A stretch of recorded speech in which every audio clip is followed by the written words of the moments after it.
البطولة الوطنية يعلمون جيدا قيمة المباريات والتحديات الكبرى التي تنتظر الفريق خلال الأسابيع المقبلة في البطولة الوطنية. التحاق اللاعبين والطاقم التحكيمي. تنطلق المباراة يا سادة بين أولمبيك أسفي والفتح الرباطي في ملعب المسيرة على مدينة أسفي. واحد الفريقين المهمة في البطولة الوطنية. مباراة اللي يصعب على الإنسان وأن يتوقع المسار وما ستقدمه لنا في يوم حافل بالمباريات الكبيرة في الجولة العشرين من الدوري الاحترافي لكرة القدم. هذه المباراة يفسح امامهم المجال للتخلص من جزء من الضغوطات في انتظار الموعد القادمه في البطوله الوطنيه. كره والتدخل من دفاع الفتح، الحكم يقول ضربه جزاء بعد تدخل مدافع الفتح الرباطي في الكره الماضيه. حكم شاف، نحاول متابعه الصوره من زاويه اوضح لكي تتضح امامكم الصوره من زاويه ستكون الاكثر وضوحا من الاعاده امامكم لذكاء المهاجم امام سكحان.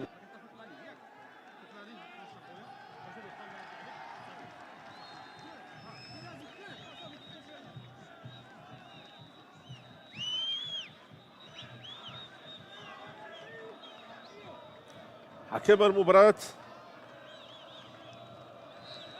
السيد محمد الحويدري يعلن عن ضربة جزاء. من سيتولى تنفيذها؟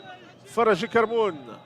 فرج ولا كرمون من اجل هدف اول في هذه المباراة، والهدف يا سادة الاول للوسيس، الهدف لاولمبيك اسفي، التقدم لاولمبيك اسفي في الجولة الاولى من هذه المباراة. ضربة جزاء نفذت بشكل ممتاز من طرف فرجي كرمون. المباراة يعلم جيدا انه هذا النوعية من اللاعبين لو خليت له مساحة ممكن انه يعاقب في اي لحظة.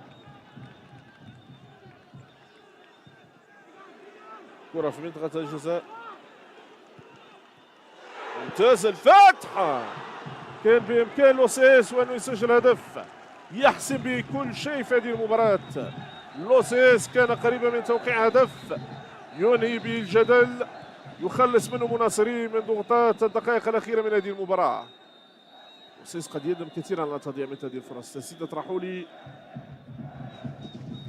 كرة للفتح الرباطي، تغطية والكنترول من فرحاني، يلعب كرة من الطرف الأيسر، ممتازة الكرة.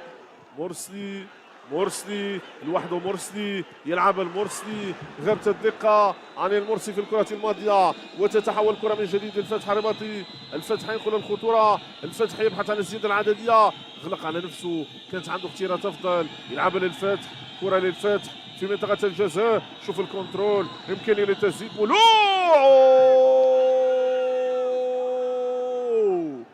التعادل للفتح. الفتح يعود من بعيد ويسجل التعادل في المباراة. قلت لكم لوسيس قد